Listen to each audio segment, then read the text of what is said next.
Bago tayo magumpisa sa ating istorya, i-comment mo naman kung taga saan ka at anong oras ka nanonood ngayon. Malay natin, sa simpleng pag-comment mo, may makabasa rin na katulad mong mahilig sa mga kwentong may aral, sakit, pag-asa at katarungang dumarating sa tamang panahon. Kaya maupo ka muna, huminga ng malalim at samahan mo ako sa kwento ng isang matanda na halos walang kalaban-laban sa buhay pero may dangal na hindi kayang bilhin ng sino man. Sa kanto ng Barangay Maligaya, may isang lumang kariton na araw-araw nakaparada sa ilalim ng punong akasya. Hindi ito magara, kupas na ang pintura, may mga pako nang nakalitaw sa gilid, at ang gulong nito ay may tali pang nakapulupot para hindi basta-basta matanggal. Pero sa ibabaw ng karitong iyon, maayos na nakahanay ang mga gulay. Talong na makintabang banat, kamatis na halos pula na parang hinog na hinog sa araw, sitaw na nakapulupot sa bilaw, repolyo, pechay, kalabasa, ampalaya at talbos ng kamote na nakabalot sa lumang dyaryo. Doon araw-araw makikita si Mang Brando Salazar. 67 taong gulang na siya, pero kahit kubana ng kaunti ang likod at may panginginig na sa mga kamay, maaga pa rin siyang gumigising. 3:00 pa lang ng madaling araw, bumabangon na siya mula sa maliit niyang inuupahang kwarto sa likod ng lumang talyer. Pinakukuluan niya muna ang sarili ng kape gamit ang gasera, isinasawsaw ang tuyong pandesal sa tasa at tahimik na tumitingin sa lumang litrato ng asawa niyang si Remedios na nakasabit sa dingding. Remy, mahinang bulong niyang isang umaga habang inaayos ang butones ng kupas niyang polo. Isa na namang araw, bantayan mo ako ha. Sa litrato, nakangiti si Aling Remedios. Suot nito ang simpleng duster na may bulaklak, hawak ang isang basket ng gulay noong panahon na pareho pa silang nagsasaka sa San Aurelio. 3 taon na siyang wala, pero para kay Mang Brando, parang kahapon lang nang hawakan niya ang malamig na kamay ng asawa sa ospital at mangakong hindi siya susuko kahit mag-isa na lang siya. Dati, hindi tindero sa bangketa si Mang Brando. Magsasaka siya. May maliit silang lupang sinasaka noon sa San Aurelio, hindi kalakihan, pero sapat para mabuhay sila ng payak. Doon lumaki ang anak nilang si Darius. Bata pa lang ito, sanay na sa amoy ng lupa, sa init ng araw at sa pawis ng mga magulang.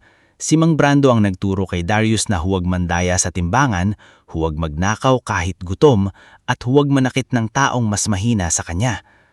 Anak, sabi niya noon habang tinuturuang si Darius magtanim ng talong, ang taong walang pera may pag-asa pa, pero ang taong walang prinsipyo, kahit gaano kayaman, pulubi pa rin ang kaluluwa.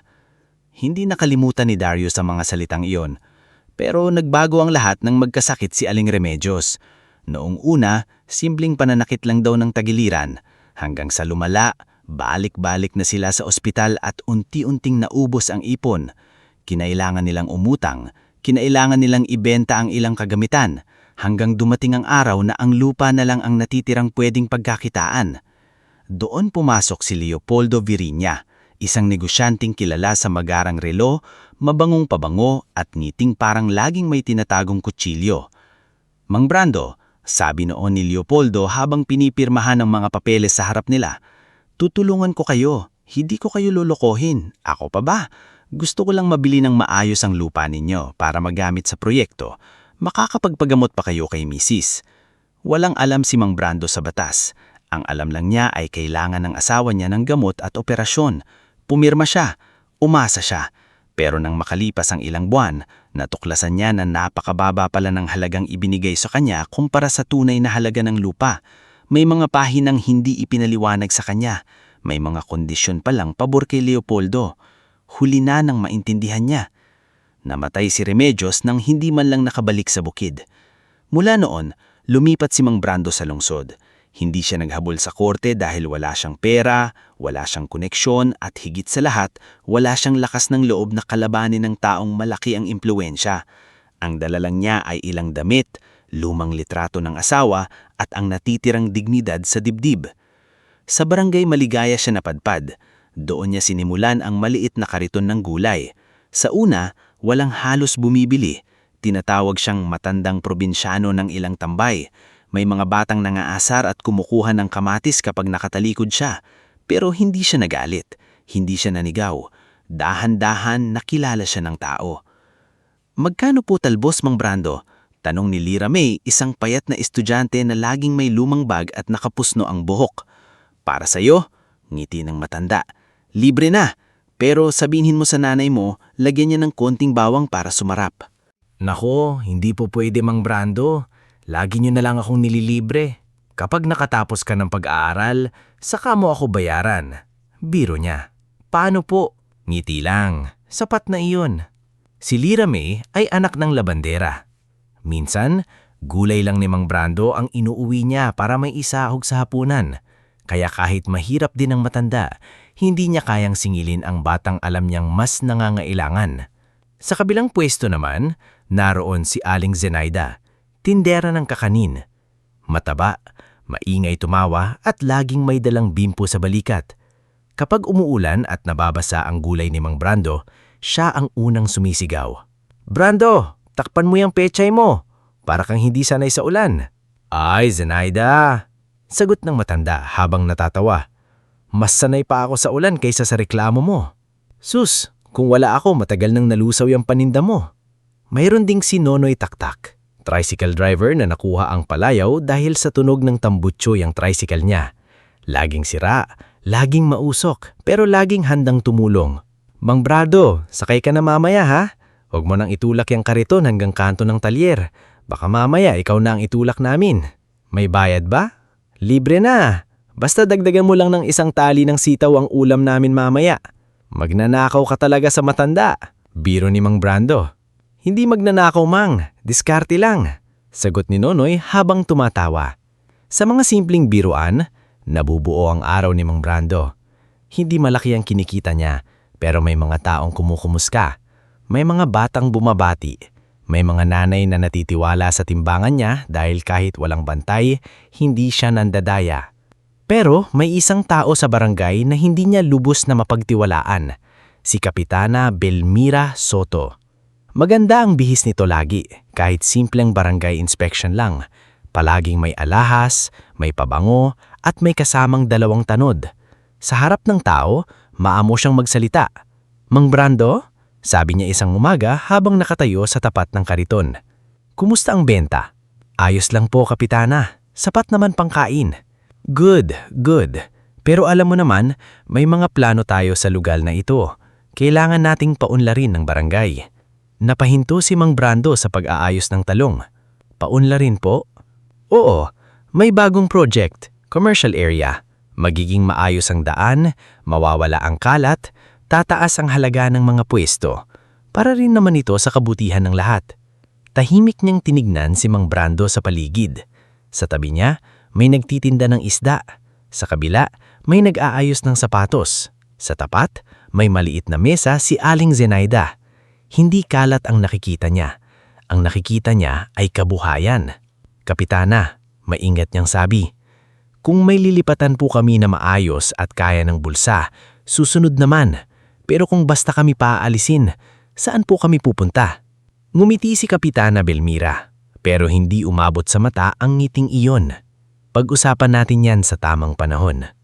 Makalipas ang ilang araw, kumalat ang balita na ang lupang malapit sa kanto at ang buong hanay ng bangketa ay isasama sa itatayong mini mall. Ang pangalan ng developer, Virginia Prime Holdings. Nang marinig iyon ni Mang Brando, parang may malamig na kamay na humawak sa batok niya. Virginia. Ang pangalang iyon ay hindi niya makakalimutan kailanman. Hindi kaya kamag-anak yun ng Leopoldo Virginia? Tanong ni Aling Zenaida habang naglalagay ng latig sa ibabaw ng kutsinta. Hindi agad sumagot si Mang Brando. Mang? Ulit ni Lira May. Siya mismo. Mahina niyang sabi. Napatingin silang lahat sa kanya. Kilalang kilala ko ang taong iyon.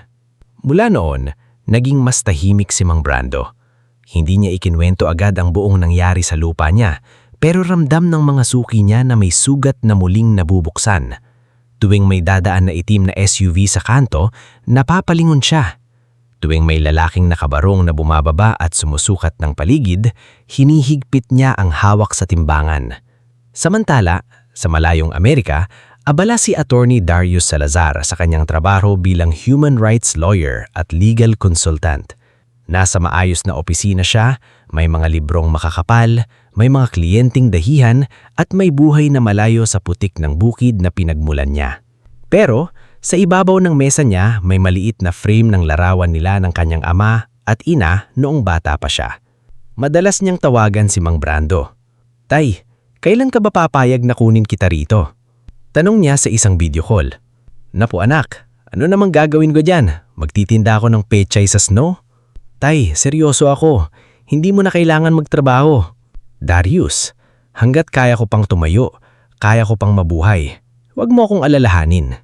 "Pero mag-isa ka na dyan." Sandaling tumahimik si Mang Brando. Tinignan niya ang litrato ni Remedios. "Di ako mag-isa, Darius. Marami akong kapitbahay. May bumabati pa nga ako araw-araw." "Tay, iba pa rin ang pamilya." Masakit iyon para kay Mang Brando. Hindi dahil mali si Darius, kundi dahil tama ito. Pero may hiya siyang hindi niya maipaliwanag. Ayaw niyang makita ng anak na ang dating magsasakang nagturo ng dignidad ay natutulog na ngayon sa maliit na kwarto sa likod ng talyer. Ayaw niyang maawa si Darius. "Kumain ka na ba?" Tanong na lang ng matanda. Napabuntong hininga si Darius. "Tay, lagi mong iniiba ang usapan. Dahil lagi ka ring nag-aalala." "Anak ako, trabaho kong mag-alala." Ngumiti si Mang Brando, pero nang matapos ang tawag, matagal siyang nakaupo sa gilid ng kama. Mahal niya si Darius, ipinagmamalaki niya ito, pero sa bawat tagumpay ng anak, mas nararamdaman niya ang layo ng mundong ginagalawan nila. Isang hapon, habang papalubog ang araw at nagsisimula ng magligpit ang mga vendor, may nakita si Mang Brando sa tapat ng barangay hall. Nandoon si Kapitana Belmira. Kausap niya ang 3 pulis na hindi pamilyar sa matanda. Isa sa kanila ay malaki ang tiyan, makapalang bigote at may tindig na parang sanay mag-utos. Si Police Captain Rogelio Damaso iyon. Sa tabi niya, nakatayo si Sergeant Elvin Corcuera, payat at matalim ang tingin, habang ang mas batang pulis na si Patrolman Nico Balmaceda ay panay ang sulyap sa paligid. Maya-maya, bumaba mula sa itim na SUV si Leopoldo Villa. Kahit ilang taon na ang lumipas, nakilala agad siya ni Mang Brando. Mas maputi na ang buhok nito, mas mahal na ang suot na relo, pero pareho pa rin ang ngiti. Ang ngiting minsang nagpaniwala sa kanya na may tutulong sa asawa niya, pero sa huli ay kumuha ng lupa, pangarap at kapayapaan niya.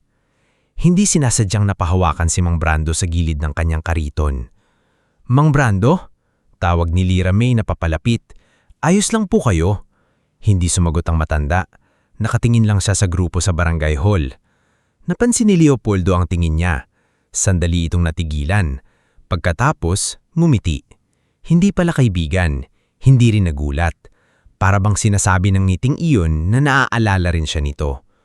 Lumapit si Nonoy Taktak dala ang helmet. "Mang, tara na, ihahatid na kita." Dahan-dahang ibinaling ni Mang Brando ang tingin sa kanya. "Nonoy," mahinang sabi niya, "mukhang hindi simpleng pagpapaalis ang mangyayari dito." "Bakit, Mang? Kilala mo yung lalaki?" Matagal bago sumagot si Mang Brando. "Oo, siya ang dahilan kung bakit wala na akong bukid. At mukhang ngayon, pati itong maliit kong kariton, kukunin pa niya." Humangin ng malakas, gumalaw ang mga dahon ng akasya. Sa ibabaw ng kariton, gumulong ang isang kamatis at nahulog sa kalsada. Yumuko si Lira May para pulutin iyon, pero nauna si Mang Brando. Hinawakan niya ang kamatis na may kaunting pasa sa gilid, pinagpadpad ang alikabok at ibinalik sa bilaw. Sayang, kahit may pasa, pwede pa ring pakinabangan. Hindi alam ni Lira May kung gulay pa ba ang tinutukoy ng matanda o ang sarili nitong matagal ng sugatan pero patuloy pa ring lumalaban. Sa di kalayuan, nagpatuloy ang usapan ni na Leopoldo, Kapitana Belmira at ng mga pulis. Hindi naririnig ni Mang Brando ang mga salita nila, pero sapat na ang mga tingin. Sapat na ang paraan nilang pagturo sa hanay ng mga vendor. Sapat na ang ngiti ni Leopoldo. Nang gabing iyon, umuwi si Mang Brando ng mas mabigat ang dibdib kaysa dati. Hindi niya sinabi kay Darius. Hindi niya sinabi kahit kanino ang buong taot niya. Pero bago siya matulog, kinuha niya ang lumang rosaryo ni Remedios. Hinawakan ito ng mahigpit at pumikit. Remy, kung susubukin na naman ako ng mundo, sana bigyan mo ako ng lakas. Hindi para lumaban ng marahas, kundi para hindi ko ibenta ang natitirang dangal ko. Sa labas ng kanyang maliit na kwarto, dumaan ang isang sasakyan. Sandali itong huminto sa tapat ng talyer bago umuling umandar. Hindi ito napansin ni Mang Brando. Pero mula sa loob ng sasakyan, may isang lalaking nakamasid sa pintuan niya. At sa mga susunod na araw, unti-unting magbabago ang tahimik na buhay ng matandang gulay vendor sa kanto ng Barangay Maligaya. Bago tayo mag-umpisa sa ating istorya, i-comment mo naman kung taga saan ka at anong oras ka nanonood ngayon. Baka habang pinapakinggan mo ang kwentong ito, nasa biyahe ka, nagpapahinga, o tahimik na nakahiga matapos ang mahabang araw. Kung nasaan man ka, sana samahan mo ulit si Mang Brando sa susunod na yugto ng buhay niya. Isang yugto sa kung saan ang tahimik na pagtitingga ng gulay ay unti-unting papasukan ng takot, pananakot, at mga taong ginagamit ang kapangyarihan para apihin ang mahihira. Kinabukasan matapos makita ni Mang Brando si Leopoldo Viriña sa tapat ng barangay hall, hindi na naging pareho ang kanyang umaga. Gaya ng nakasanayan, 3:00 pa lang ay gising na siya. Pinakuluan niya ang natitirang kape sa maliit na takure. Humarap sandali sa litrato ni Aling Remedios at nagdasal ng tahimik. Pero iba ang bigat ng katahimikan sa loob ng kanyang maliit na kwarto. Parang may nakasabit na dilim sa hangin. Kahit sinasabi niya sa sarili na baka katauhan lang ang nakita niya kahapon, hindi niya maalis sa isip ang ngiti ni Leopoldo. Ang ngiting minsang nagbura sa bukid na pinaghirapan niya. Pagdating niya sa kanto ng Barangay Maligaya, maaga pa rin pero may kakaibang lamig sa paligid. Ang mga tindero ay nag-aayos na rin ng kani-kanilang paninda, pero imbes na tawanan at biruan ang maririnig, pabulbul ang usapan. Tanong ni Aling Zenaida habang binubuksan ang lalagyan ng kutsinta. May mga susukat daw mamaya. Sabi ng pamangkin ko sa barangay, may listahan na raw ng mga aalisin. Aalisin saan? Sagot ng lalaking sapatero na si Mang Bidyo. Wala naman silang binibigay na lilipatan. Yun nga ang problema, singit ni Nunoy Taktak, hawak ang basang-basahan habang pinupunasan ang tricycle niyang laging maingay ang tambucho. Pag mahirap ka, ang tingin nila sa iyo sa gabal ka lang sa plano nila. Hindi sumagot agad si Mang Brando. Isa-isa niyang inilalagay ang talong sa bilaw. Bawat gulay, inaayos niya ng maingat. Para bang sa ganitong paraan ay kaya niyang ayusin ang gulong unti-unting papalapit sa buhay nila. Ilang minuto pa lang ang lumipas, dumating si Lira May. Nakasuot siyang puting uniforme sa eskwela, pero halatang luma na ang sapatos at may tahi sa gilid ng palda. Magandang umaga po, Mang Brando, bati niya. Magandang umaga rin anak, maaga ka ngayon. May quiz po kami, pero dadaan muna sana ako. May pambili po akong konting pechay. Inilabas niya ang ilang barya sa palad, pinagsama-samang piso at 5. Tiningnan ni Mang Brando ang mga barya. Alam niyang kulang iyon kahit sa pinakamaliit na tali. Pili ka na lang dyan, yung pinakamaganda. Mang Brando naman po. Lira May, mahinahon niyang putol. Ang utak na nag-aaral, dapat may laman din ang tiyan. Bayaran mo ko kapag abogado ka na. Napangiti ang bata, pero bago pa siya makapili, biglang dumating na 2 motorsiklo at isang pulis mobile sa kanto. Tumigil ang mga ito sa harap mismo ng hanay ng mga vendor. Unti-unting natahimik ang paligid. Kahit ang karaniwang ingay ng palengke ay tila humina. Bumaba mula sa pulis mobile si Police Captain Rogelio Damaso. Malaki ang katawan, makapal ang bigote, at mabigat kung maglakad na parabang bawat hakbang niya ay utos. Sumunod sa kanya si Sergeant Elvin Corcuera, payat, matalim ang mata, at laging nakataas ang baba. Sa hulihan naman ay si Patrolman Nico Balmaceda, mas bata, may kaba sa kilos, pero pilit na nagpapakita ng tapang dahil kasama niya ang 2 nakatataas. Magandang umaga, malakas na sabi ni Captain Damaso, pero walang kabutihang kasama ang boses niya. Simula ngayon, lilinisin na ang lugar na ito. Lahat ng illegal vendors magligpit. Nagkatinginan ang mga tindero. Lumapit si Mang Pidyo. Sir, matagal na po kaming nandito. May barangay clearance po kami noon. Barangay clearance? Sarkastikong ulit ni Sergeant Corcuera. Akala mo ba titulong lupa yan? Hindi naman po sir, pero kabuhayan po namin ito. Ang kabuhayan nyo, sagabal sa daan, marining sabi ni Damaso. Lumapit si Kapitana Belmira mula sa barangay hall. Maayos ang blouse, may hawak na folder at parang sanay na sanay sa eksenang may inaapi ngunit nakangiti pa rin. Mga kabarangay, sabi niya sa malumanay na tinig, huwag tayong gumawa ng gulo. Para ito sa kaayusan, may development project tayong paparating at makikinabang ang buo barangay. Paano kami makikinabang kung mawawalan kami ng hanap buhay? Sigaw ni Aling Zenaida. Hindi sumagot si Kapitana. Sa halip, tumingin siya kay Captain Damaso. Doon nagsimulang gumalaw ang mga pulis. Pinag-uusod nila ang mga kahon. May itinulak na timbangan. May sinipa na kahon ng gulay ng isang matandang babae. Si Sergeant Corcuera ay kumuha ng isang bungkus ng saging sa tindera at itinapon sa likod ng mobile. Sir, paninda ko po yan, iyak ng tindera. Confiscated, malamig na sagot ni Corcuera. May resibo po ba? May dokumento? Tanong ni Mang Brando mula sa kanyang pwesto. Lumingon si Captain Damaso. Ano sabi mo tanda? Hindi nagtaas ng boses si Mang Brando. Pinunasan niya muna ang kamay sa lumang tuwalya bago humarap. Sabi ko po, kung kukunin niyo ang paninda nila, dapat may dokumento. Kung papaalisin niyo kami, dapat may abiso. Kung may batas, susunod kami. Pero kung pananakot lang, hindi po yata tama. Nagkaroon ng bulong-bulong. Si Lira May ay napahawak sa gilid ng kariton. Si Nunoy ay humakbang palapit, handang umalalay kung may mangyari. Lumagod si Captain Damaso kay Mang Brando. Halos isang dangkal na ang pagitan ng mukha nila. Matapang taha. Hindi po ako matapang sir, nagtatanong lang po. Alam mo bang pwede kitang damputin ngayon? Saang kaso po? Napahiya si Damaso sa sagot na iyon. Hindi dahil malakas ang sinabi ni Mang Brando, kundi dahil tahimik ito pero tumama. Naramdaman ito ng mga taong nakapaligid. May ilang napayuko para itago ang ngiti. Si Sergeant Corcuera naman ay biglang sumipa sa kahon ng talong ni Mang Brando. Nagkalat ang mga talong sa kalsada. Oops, sabi ni Corcuera. Nadulas pa ako. Hindi kimibo si Mang Brando. Yumuko siya at isa-isang pinutol ang mga talong. Naninginig ang kamay niya.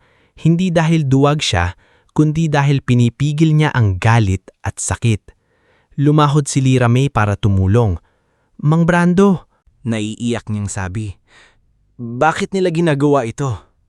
Mahinang ngumiti ang matanda kahit naninginig ang labi niya. Anak, sabi niya, may mga taong inaakala nilang pag mahirap ka, wala ka ng karapatang magsalita. Pero tandaan mo, hindi sukat ng bulsa ang pagkatao. Pinulot ni Lira May ang isang talong na nagasgasan sa semento. May luha ng bumabagsak sa pisngi niya. Natatakot po ako para sa inyo. Ako rin, natatakot, amin ni Mang Brando. Pero hindi ibig sabihin ng takot ay susuko ka na. Minsan, ang tapang ay yung naninginig ka na pero pinipili mo pa rin gumawa ng tama. Narinig iyon ni Captain Damaso. Mas lalong kumunot ang noo niya. Oy, tanda, sabi niya. Huwag kang masyadong magpakabahayo. Sa susunod na bumalik kami, siguraduhin mong wala na itong kariton mo dito. Sir, sagot ni Mang Brando. Kung may legal na utos, aalis po ako. Pero kung wala, mananatili ako. Hindi ako nagnanakaw. Nagtitinda lang ako ng gulay. Tahimik na nagtiginan ng mga tao. Sa simpleng salitang iyon, parang may lakas na bumalik sa dibdib ng mga vendor. Si Mang Pidyo ay tumayo ng tuwid. Si Aling Zenaida ay pinunasan ng luha at muling inayos ang kakanin niya. Si Nonoy naman ay palihim na inilabas ang cellphone at pinindot ang record. Hindi iyon napansin ng mga pulis sa una. Nakapokus sila sa pagpapakita ng kapangyarihan. Kumuha kasi Corcuera ng 2 repolyo sa kariton ni Mang Brando at ibinato sa loob ng mobile. Bayad sa paggamit ng bangketa, sabi niya. Hindi bayad yan, mariing sabi ni Nonoy mula sa gilid. Tangungontang yan. Biglang lumingon si Corcuera. Ano sabi mo? Napaatras si Nonoy, pero hindi niya ibinaba ang cellphone. Wala po sir, sabi ko, Ang ganda ng umaga. Lumapit si Captain Damaso, napansin ang hawak niyang phone at mabilis itong inagaw. Nagre-record ka? Sir, cellphone ko po yan. Binuksan ni Damaso ang gallery pero dahil kakasimula lang ni Nonoy mag-record at mabilis siyang nakapag-lock ng screen, hindi agad ito nabuksan. Password. Sir, private property po yan, sabi ni Nonoy, pilit na nagpapakalma. Tinulak siya ni Corcuera sa dibdib. Password sabi. Huwag niyo siyang saktan, pakiusap ni Mang Brando. Napangisi si Captain Damaso. Ibinalik niya ang phone kay Nonoy pero mariin ang tingin. Mag-ingat ka, driver. Baka sa susunod, hindi lang cellphone mo ang kunin namin. Pagkatapos ng halos kalahating oras na pananakot, umalis din ang mga pulis. Pero hindi tuluyang nawala ang bigat sa paligid.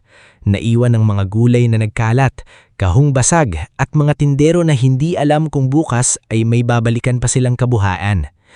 Pagkaalis ng police mobile, agad na lumapit si Aling Zenaida kay Mang Brando. Brando, tama na. Baka ikaw ang pag-initan. Pero wala tayong laban sa kanila.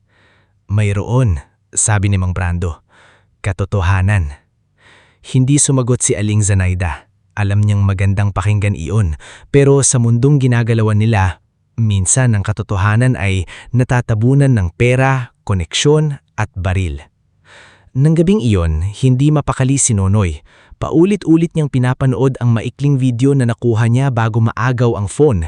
Hindi kumpleto pero malinaw na makikita ang pagsipa ni Corcuera sa kahon ng talong at ang pananakot ni Damaso kay Mang Brando. Alam niyang ayaw ni Mang Brando na manggulo pa, pero mas alam niyang kung walang kikilos, baka mas malala ang susunod na mangyari. Kaya hinanap niya sa lumang notebook ang numerong minsang iniwan ni Darius Salazar noong nagpadala siya ng pera para sa birthday ng ama. Nanginginig ang daliri ni Nonoy habang natatawagan ang international number. Sa Amerika, gabi noon, nasa opisina pa si Darius, kaharap ang ilang dokumento ng kliyente. Nang makita niyang Philippine number ang tumatawag, agad niyang sinagot. Hello? Sir Darius po. Ako po si Nonoy. Kaibigan po ako ni Mang Brando dito sa Barangay Maligaya. Biglang tumayo si Darius. Bakit? May nangyari ba kay tatay? Wala pa naman pong malala, pero kailangan niyo pong makita ito. Ipinadala ni Nonoy ang video. Ilang segundo lang iyon pero sapat na para manamlamig ang katawan ni Darius. Nakita niya ang ama niyang nakayuko, namumulot ng talong sa kalsada habang pinagtatawanan ng isang pulis. Nakita niya ang panginginig ng kamay ng matanda. Nakita niya ang mukha ni Mang Brando na pilit na kalmado kahit halatang nasasaktan. Hindi kumibi si Darius ng loob ng ilang sandali. Sir? Tawag ni Nonoy. Nandito pa rin po kayo? Nandito ako. Mababa ang boses ni Darius. Gaano na ito katagal? Ngayon lang po nagsimula ng ganito kalala, pero may balita po na papaalisin kaming lahat dahil sa project ni Leopoldo Veriña. Nang marinig ni Darius ang pangalang iyon, nanigas ang panga niya. Veriña? Opo, kilala niyo po. Matagal bago sumagot si Darius. Mas kilala siya ng tatay ko kaysa sa inaakala mo. Kinabukasan, sinubukan ni Darius tawagan si Mang Brando. Sinagot naman ng matanda, pero gaya ng dati, itinago nito ang bigat ng nangyayari. Tay, okay ka lang? Oo naman anak, bakit naman hindi? May nangyari ba sa pwesto mo? Sandaling katahimikan. Wala, konting aberya lang. Alam mo naman dito, minsan may inspection. Tay, nakita ko ang video. Hindi nakapagsalita si Mang Brando. Tay, malumanay pero mabigat ang poses ni Darius. Bakit hindi mo sinabi sa akin? Darius, ayokong guluhin ka. May trabaho ka dyan, may buhay ka na. Ikaw ang buhay ko, tay. Napapikit si Mang Brando. Para siyang batang nahuli sa kasinungalingan. Anak, kaya ko pa. Hindi ito tungkol sa kaya mo. Tungkol ito sa hindi mo dapat pinagdadaanan mag-isa. Ngunit kahit ganon, hindi sinabi ni Darius na uuwi siya. Ayaw niyang pigilan siya ng ama. Matapos ang tawag, agad siyang kumausap sa opisina, nag-file ng urgent leave at tinawagan ng dati niyang kaklase na si Maureen Velasco, isang investigative journalist na kasalukuyang nasa Maynila. Maureen, sabi niya, may kailangan akong ipasilip sa'yo. Tungkol ito sa barangay corruption, police intimidation at isang land developer. May pangalan ka? Tanong ni Maureen. Leopoldo Virinia.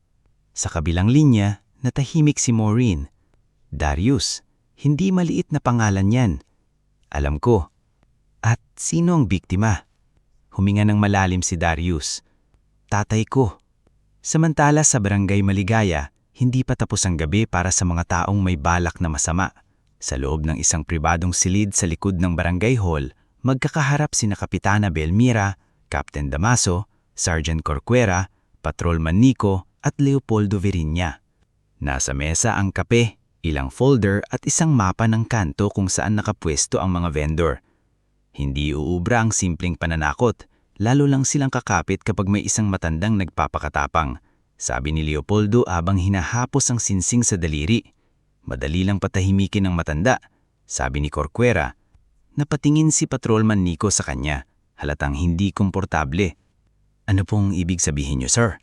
Ngumiti si Captain Damaso. Huwag kang kabahan, Nico. Hindi natin siya sasaktan. Bibigyan lang natin siya ng dahilan para mawala dito. Kinuha ni Corcuera mula sa maliit na bag ang isang lumang pouch.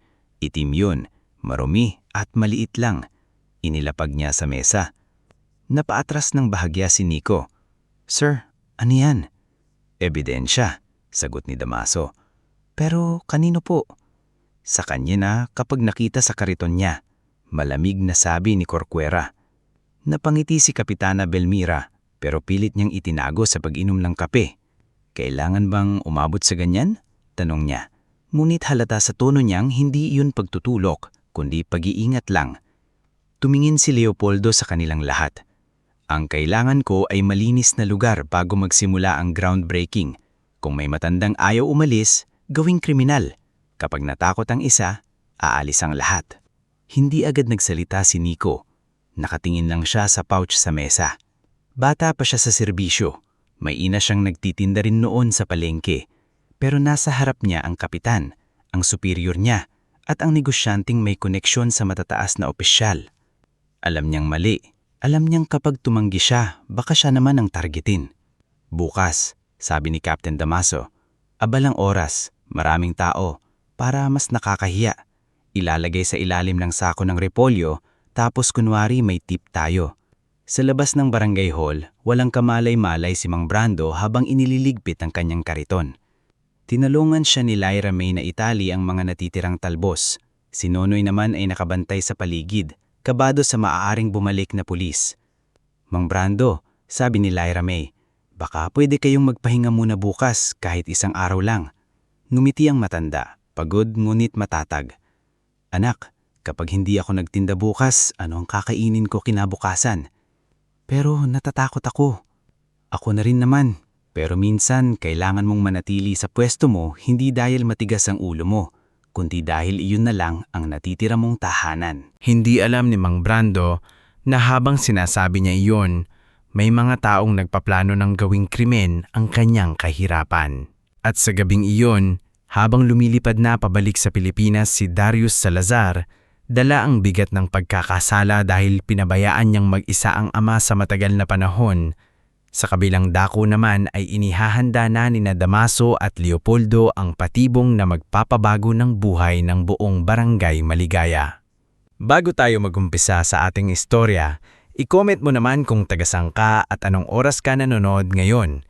Minsan, sa bawat kwentong pinapakinggan natin, may parte na parang kumakapit sa dibdib. Dahil kahit katang isip ang mga pangalan, totoo ang sakit ng pang-aapi.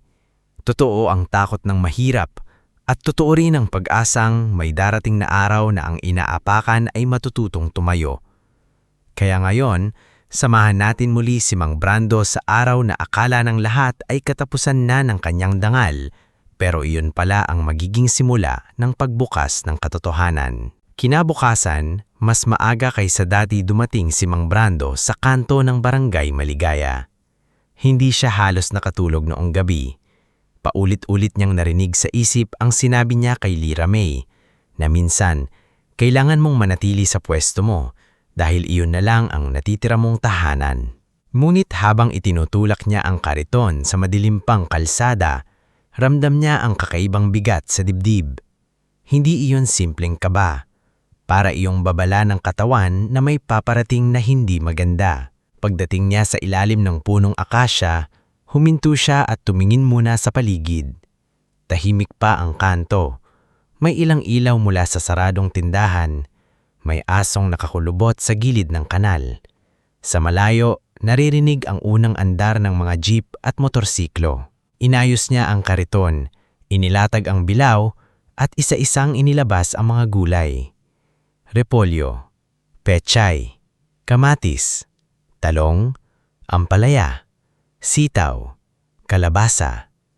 Bawat isa, pinunasan niya muna ng malinis na basahan bago ilagay sa pwesto. Para kay Mang Brando, hindi lang paninda ang mga iyon. Iyon ang kanyang agahan, tanhalian, renta, gamot sa rayuma at patunay na kahit nawala sa kanya ang lupa, kaya pa rin niyang mabuhay ng marangal. Maya-maya, dumating si Aling Zenaida na may dalang malaking lalagyan ng kutsinta at sapin-sapin. Aba Brando, bungad niya, pilit na magaan ang tono. Mas nauna ka pa sa manok mayon ha? Hindi ako makatulog. Simpleng sagot ng matanda. Napatigil si Aling Zenaida. Alam niyang hindi basta sinasabi ni Mang Brando ang ganitong bagay. Lumapit siya at dahan-dahang ibinaba ang paninda. Dahil sa nangyari kahapon? Tumanggo si Mang Brando. Parang may susunod pa. Hindi agad nakasagot si Aling Zenaida. Tumingin siya sa paligid, pagkatapos ay hinihana ng boses. Brando, kung gusto mo, magsara ka muna ngayon.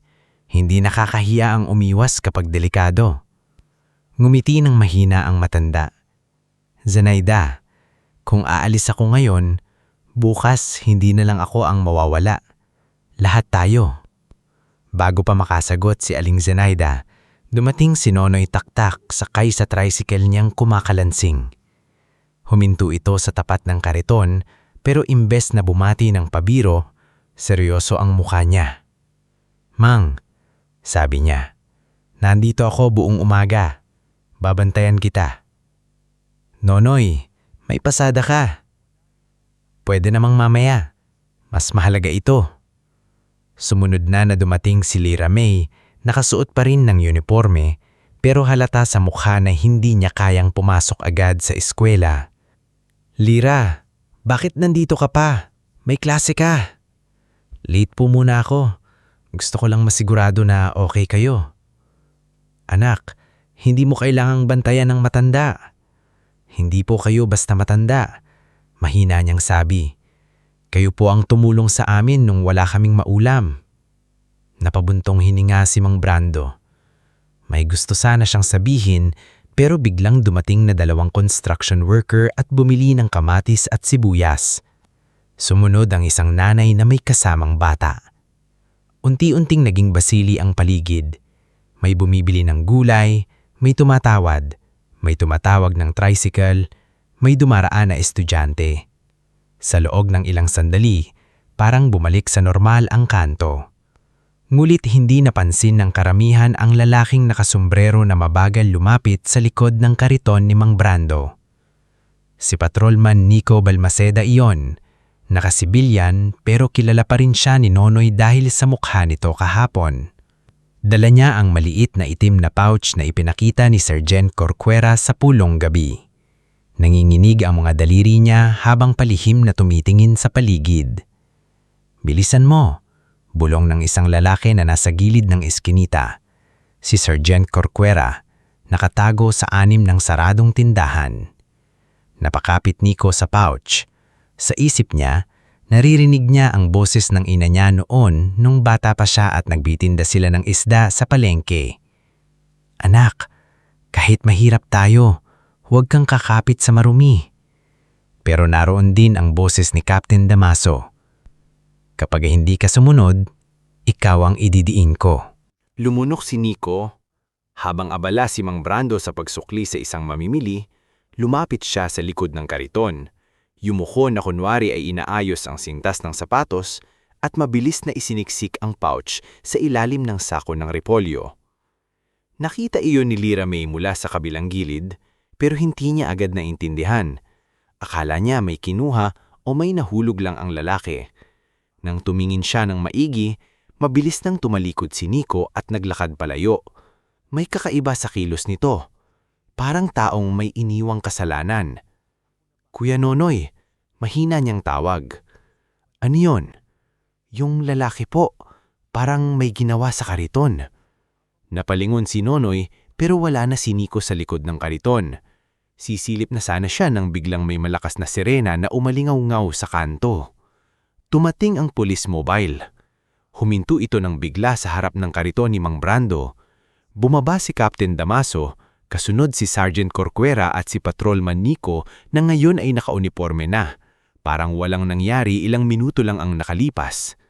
May 2 pang pulis na kasama, hawak ang kanilang batuta. "Walang gagalaw," sigaw ni Captain Damaso. Nagulat ang mga tao. Ang batang hawak ng nanay ay napaiyak. Ang aling Zinaida ay napahawak sa dibdib. Si Mang Brando naman ay napahinto sa pagtimbang ng pechay. "Sir," mahinahon niyang sabi kahit nakakaramdam na siya ng kaba.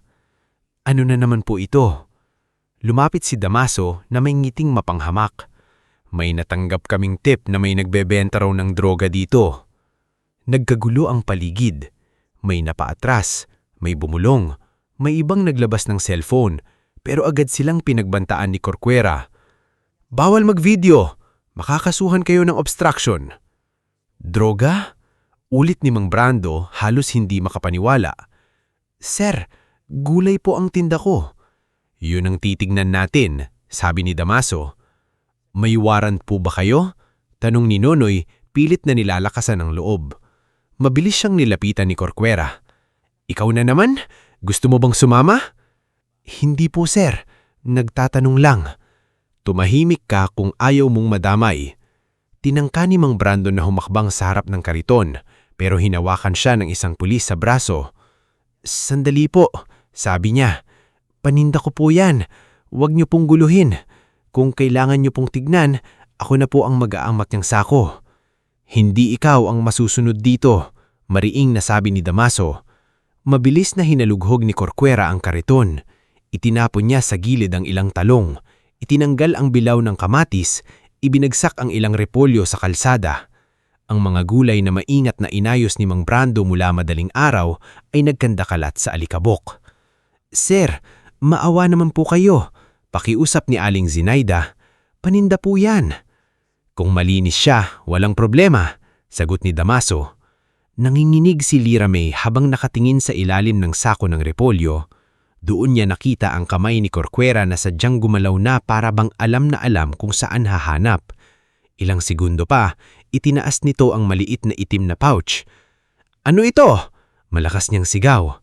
Natahimik ang buong paligid. Pinuksan ni Corcuera ang pouch. May maliit na sachet sa loob. "Droga!" sabi niya at tumingin kay Mang Brando na parang nanalo sa isang palabas. "Huli ka, tanda!" Parang tumigil ang mundo ni Mang Brando. Tinitigan niya ang pouch, pagkatapos ang mukha ng mga pulis. Hindi niya maunawaan kung paano nakarating iyon sa kariton niya. Bumuha ang bibig niya pero walang lumabas na salita. "Hindi po akin yan," nasabi niya halos pabulong. "Lahat naman ganyan ang sinasabi. Sa presinto ka na magpaliwanag." "Hindi po akin yan," ulit ni Mang Brando, mas nanginginig na ang boses. "Sa awa ng Diyos, hindi ko po hahawakan ng ganyan." Lumapit si Lira May, umiiyak. "Hindi sa kanya yan. Kasama ko po siya kanina. Nagtitinda lang po siya." "Tumabi ka, bata!" singhal ni Corcuera. "Pero nakita ko po yung lalaki kanina." Biglang napatingin si Nico sa kanya. Namutla siya. "Anong sinasabi mo?" tanong ni Damaso. "May lumapit po sa likod ng kariton bago kayo dumating," sabi ni Lira May, nanginginig pero pinipilit magsalita. "Hindi ko lang po nakita ng mailaw, pero may ginawa siya." "Imbento!" sigaw ni Corcuera.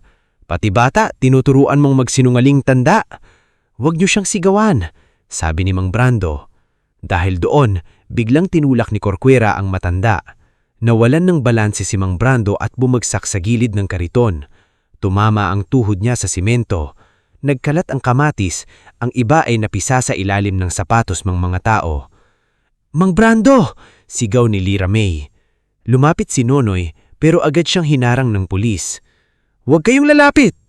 Si Aling Zinaida naman ay napaiyak habang pinupulot ang mga gulay. "Diyos ko naman! Matandaan na ang tao! Bakit niyo ginagawa ito?" Mula sa gilid, dumating si Kapitana Belmira. Nakasuot siya ng maayos na damit, kunwari ay nagulat. "Ano ito? Ano ang nangyayari dito?" Tanong niya, kahit halatang alam na alam niya ang sagot. "Kapitana," sabi ni Damaso, "nahulian ng iligal na droga ang vendor mong ito." Tinakpan ni Kapitana Belmira ang bibig na parang nabigla. "Mang Brando? Naku naman, hindi ko akalain." Tumingin sa kanya si Mang Brando habang nakaluhod pa rin sa simento. Sa mga mata ng matanda, malinaw ang sakit. Hindi lang dahil sa pagkakatulak, kundi dahil nakita niya ang huwad na pag-aalala sa mukha ng kapitana. "Kapitana," mahina niyang sabi, "alam niyo pong hindi akin iyan." Umiling si kapitana, kunwari nalulungkot. "Mang Brando, kung wala kang kasalanan, lalabas din ang totoo." Ngulit sa tono niya, parang tapos na ang hatol. Hinawakan ng 2 pulis si Mang Brando at pinilit patayuin. Kinabitan siya ng posas. Nang marinig ang tunog ng bakal na pumilupit sa kanyang pulso, napasigaw si Lyra May. "Huwag po! Wala siyang kasalanan!" "Manahimik ka!" sigaw ni Corcuera. Habang kinakaladkad si Mang Brando palapit sa police mobile, ilang tao ang umatras. Hindi dahil naniniwala silang may kasalanan siya, kundi dahil takot silang madamay. Ang iba naninginig habang umiiyak, ang iba nakayuko. Walang gustong tumingin ng diretso sa matandang dating nagbibigay ng libreng gulay, ngayon ay ipinapahiya na parang kriminal. Tumingin si Mang Brando sa mga gulay niyang nagkalat sa lupa. Sa isang iglap, lahat ng pinaghirapan niya mula madaling araw ay nawasak. Pero mas masakit kaysa roon ang marinig ang bulungan ng ilang taong hindi nakakakilala sa kanya. Baka totoo. Hindi natin alam. Grabe naman. Matanda na, nagdodroga pa. Napakagat siya sa labi. Gusto niyang sumigaw. Gusto niyang ipaliwanag na hindi siya ganon. Ngulit habang nakaposas, nakatingin sa mga taong unti-unting hinuhubaran siya ng dignidad, parang nawalan siya ng boses. At sa eksaktong sandaling iyon, may isang itim na sasakyan na mabilis na huminto sa kanto. Bumukas ang pinto. Bumaba si Darius Salazar. Suot niya ang simpleng dark jacket, hawak ang maliit na maleta, at kitang-kita sa mukha ang pagod mula sa mahabang biyahe. Pero higit sa pagod, nangingibabaw ang galit na pilit niyang pinigipigilan. Kasunod niyang bumaba si Maureen Velasco, may dalang camera bag, at si Hugo Quintana, isang lalaki nasa edad 50, tahimik ang mukha pero matalas ang mga mata na parang sanay magbasa ng kasinungalingan. "Sandali!" malakas na sabi ni Darius. Lumingon ang lahat. Hindi agad siya nakilala ng mga pulis, ngunit si Mang Brando, kahit malabo na ang mata sa luha, nakilala agad ang anak. "Darius!" Halos hindi niya mabigkas. Naglakad si Darius palapit sa ama. Hindi niya muna hinarap ang mga pulis. Lumuhod siya sa harap ni Mang Brando, hinawakan ng mga kamay nitong nakaposas, at maingat na tinignan ang sugat sa tuhod. "Tay," mahina niyang sabi, nanginginig ang boses. Hindi sumigaw, hindi nagwala. Tumulo lang ang luha niya na matagal niyang pinigil. "Anak, hindi akin iyon." Hinawakan ni Darius ang balikat ng ama. "Alam ko." 2 salita lang iyon pero para kay Mang Brando, parang may bumalik na hangin sa dibdib niya. Tumayo si Darius at humarap kay Captain Damaso. "Ako si Attorney Darius Salazar, anak niya." Biglang nagbago ang ekspresyon ni Kapitana Belmira. Si Damaso naman ay nagtaas ng kilay. "Abogado ka. Mabuti. Sa presinto mo na siya tulungan."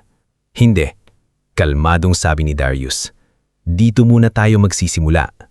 Anong ibig mong sabihin?" "Una," sabi ni Darius, diretso ang tingin. "Ibigay niyo ang pangalan at badge number ng lahat na involved sa search." Napatingin si Corcuera kay Damaso. "Pangalawa," patuloy ni Darius, "sino ang informant? May written report ba kayo ng tip? May warrant ba kayo? May inventory sheet ba ng nakuha nyo? Sino ang independent witnesses sa paghalughog? Naka-body camera ba kayo habang nagsasagawa ng search? Natahimik ang mga pulis.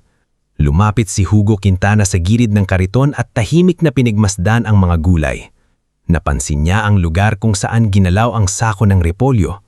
Tinignan niya rin ang pwesto ni Nico na halos hindi makatingin ng diretsyo. Si Maureen naman ay binuksan ng kanyang kamera at nagsimulang kumuha ng footage. Agad siyang sinigawan ni Corcuera. Bawal mag-record. Public place ito at journalist ako. Unless may legal basis kang pigilan ako, itutuloy ko. Natigilan si Corcuera. Si Darius naman ay hindi sumigaw. Hindi siya nagbanta ng walang laman. Bawat salita niya ay malinaw, mabigat at kontrolado. Captain Damaso, sabi niya, diretso ang tingin. Kung legal ang ginawa nyo, wala kayong dapat ikatakot. Pero kung may procedural violation dito, kung may planted evidence, kung may coercion, intimidation o assault sa isang senior citizen, sisiguraduhin kong hindi lang administrative complaint ang haharapin nyo. Nanigas ang mukha ni Damaso. Binabantaan mo ako? Hindi, sagot ni Darius. Ipinapaalala ko lang sa inyo na may batas. Sa paligid, unti-unting lumalakas ang bulungan. Si Lyra May kahit umiiyak pa rin ay lumapit kay Maureen. Ma'am, Sabi niya, may nakita po akong lumapit sa likod ng kariton bago dumating ang pulis. Tumingin si Maureen kay Darius. Si Hugo naman ay lumapit sa bata. Anong itsura? Mahinahon niyang tanong. Bago pa makasagot si Lyra May, nagsalita si Damaso. Sa presinto na yan, doon na kayo magdrama.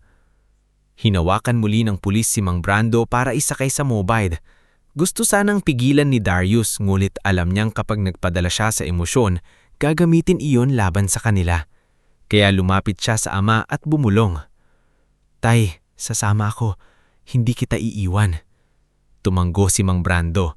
Luhaan ngunit mas matatag na ngayon.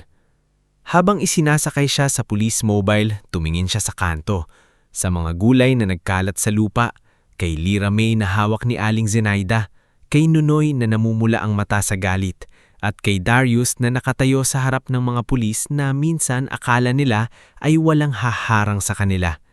Sa unang pagkakataon mula nang magsimula ang lahat, hindi na siya nag-iisa. Umandar ang police mobile papuntang presinto. Sumunod ang sasakyan ni Darius kasama sina Maureen at Hugo. Sa likod nila, naiwan ang barangay Maligaya na tila bagong gising mula sa mahabang pananahimik. Hindi pa tapos ang laban, ngunit ang araw na ginawa para ipahiya si Mang Brando ay naging araw din na nagsimulang matakot ang mga taong sanay mang-api sa dilim. Bago tayo mag-umpisa sa ating istorya, i-comment mo naman kung taga saan ka at anong oras ka nanonood niyon. Sa bawat kwento ng pang-aapi, may sandaling akala ng kontrabida ay hawak na nila ang lahat, ang takot ng tao, ang katahimikan ng saksi, at ang kapangyarihan na magpatahimik. Pero minsan, isang maliit lang na katotohanan ang kailangan para magsimulang gumuho ang kasinungalingang matagal nilang itinayo. Habang umaandar ang police mobile papuntang presinto, nakaupo si Mang Brando sa likod, nakaposas pa rin ang mga kamay. Nasa tabi niya ang isang pulis na hindi niya kilala, nakatingin sa labas parang ayaw makialam. Sa harapan, tahimik si Patrolman Nico Balmaceda. Hawak niya ang manibela, ngunit nanginginig ng bahagya ang kanyang mga daliri. Sa rearview mirror, paminsan-minsan niyang nasisilip ang mukha ni Mang Brando. Ang matandang ilang minuto lang ang nakakalipas ay kanilang ipinahiya sa harap ng buong kanto. Hindi nagsalita si Mang Brando, hindi rin siya umiyak. Ang kanyang mata ay nakatutok lang sa mga gusuling dinadaanan nila, pero ang isip niya ay bumabalik sa ilalim ng punong akasya, sa mga gulay na nagkalat sa lupa, sa mukha ni Lyra May na umiiyak, at sa boses ni Darius na nagsabing, "Alam ko." 2 salita lang iyon, pero sapat na para hindi tuluyang mabasag ang loob na. Pagbating sa presinto, agad na sinalubong sila ni Captain Rogelio Damaso. Nauna siyang dumating gamit ang sariling sasakyan. Si Sergeant Elvin Corcuera ay nasa likod niya, nanginginig pa rin na parang sigurado na silang tapos na ang lahat. "Dalin sa loob," utos ni Damaso. Ngunit bago pa nila tuluyang maipasok si Mang Brando sa maliit na interrogation room, dumating na ang sasakyan ni Darius. Bumabasa, kasama sina Maureen Velasco at Hugo Quintana. Walang nasayang na sandali si Darius. Diretsyong pumasok siya sa presinto. Hawak ang folder na may lamang kopya ng ID, legal documents at ilang papeles na mabilis niyang inihanda habang nasa biyahe. Hindi siya kakausapin nang wala ako sa loob. Marinim niyang sabi. Sumangot si Damaso. Attorney Salazar, huwag mong turuan ng pulis kung paano gawin ang trabaho namin. Hindi ko kayo tinuturuan. Pinapaalala ko lang ang karapatan ng kliyente ko. Senior citizen siya, nasaktan siya habang inaaresto at ang sinasabing ebidensya ay nakuha sa search na maraming tanong. May nakuha kaming droga. Ano pa ba ang kailangan mong malaman? Singit ni Corcuera. Marami. Una, bakit walang maayos na inventory sa lugar kung saan nakuha ang ebidensya? Pangalawa, bakit walang independent witness na malinaw na nakakita sa mismong pagkuha? Pangatlo, bakit pinagbawalan nyo ang mga tao na mag-record sa public place? Pang-apat, bakit nyo tinulak ang isang matandang hindi naman lumalaban? Natahimik ang ilang pulis sa loob ng presinto. Ang iba ay nagpakitingan. Hindi lahat sa kanila ay kasabwat ni Damaso. May ilan na matagal nang nakakarinig ng bulong-bulungunan tungkol sa mga ilegal na galaw nito, pero wala ring lakas ng loob magsalita. Sa sulok, napansin ni Hugo ang isang batang desk officer na tila hindi mapakali. Nakita niya itong pahilim na patingin kay Nico. Yun ang unang palatandaan. May mga taong may alam, pero natatakot. Samantala, si Maureen ay hindi pumasok sa interrogation room. Sa halip, lumabas siya sa presinto at tumawag sa ilang source. Matagal na niyang narinig ang pangalan ni Leopoldo Viriña. May mga reklamo na dati tungkol sa sapilitang pagpapalis ng mga informal vendors sa ilang lugar, pero laging nababaon ng kaso dahil walang tumatayong testigo. Ngayon, iba ang sitwasyon. May biktima, may abogado, may mga taong nakakita at higit sa lahat, may maling kumpiyansa ang mga salarin. Habang naghihintay si Mang Brando sa maliit na silid, umupo si Darius sa harap niya. Tinanggal na ang posas matapos igiit ni Darius na hindi naman lumalaban ng ama niya. Kitang-kita ang pulang marka sa pulso ng matanda. Tay, mahinang sabi ni Darius. Masakit ba? Mas masakit yung nakita mo akong ganun. Sagot ni Mang Brando. Napayuko si Darius. Ako ang dapat humingi ng tawad. Dapat noon pa ako umuwi. Huwag mong sisihin ang sarili mo, anak. Hindi mo kasalanan ng kasamaan ng ibang tao. Pero pinabayaan kitang lumaban mag-isa. Sandaling tumahimik si Mang Brando. Pagkatapos ay hinawakan niya ang kamay ni Darius. Akala ko kasi kapag nakita mo kung gaano ako kahirap ngayon, mababawasan ang tingin mo sa akin. Napatingin si Darius sa ama. Halos hindi makapaniwala. Tay, lahat ng narating ko galing sa inyo ni nanay. Hindi kahirapan ang ikahihiya ko. Ang ikahihiya ko ay kung hayaan kong yurakan kanila. Sa labas ng silid, nagsimulang gumalaw si Hugo. Hindi siya maingay, hindi siya mahilig sa eksena, pero dati siyang investigator at alam niya kung paanong magbasa ng tao. Nilapitan niya si Patrolman Nico na mag-isang nakaupo sa isang bench sa labas. Pawis ang noo kahit malamig ang bentilador. Patrolman Balmaceda, bati ni Hugo. Napalingon si Nico. Sino kayo? Hugo Quintana. Dati rin akong nasa serbisyo. Hindi kita huhusgahan agad. Pero sasabihin ko sa iyo ito. Ang unang nagsasabi ng totoo. Kadalasan, siyang may natitirang pagkakataong iligtas ang sarili niya. Tumigas ang mukha ni Nico. Wala akong alam sa sinasabi niyo. Tumanggo si Hugo. Karaniwang sagot yan ng taong maraming alam. Tumayo si Nico.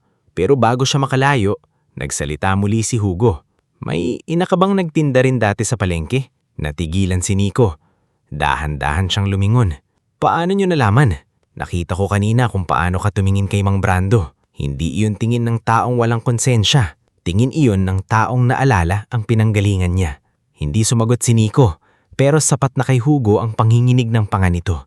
Samantala, sa Barangay Maligaya, nagsisimula ng magtipon-tipon ng mga vendor matapos madala si Mang Brando.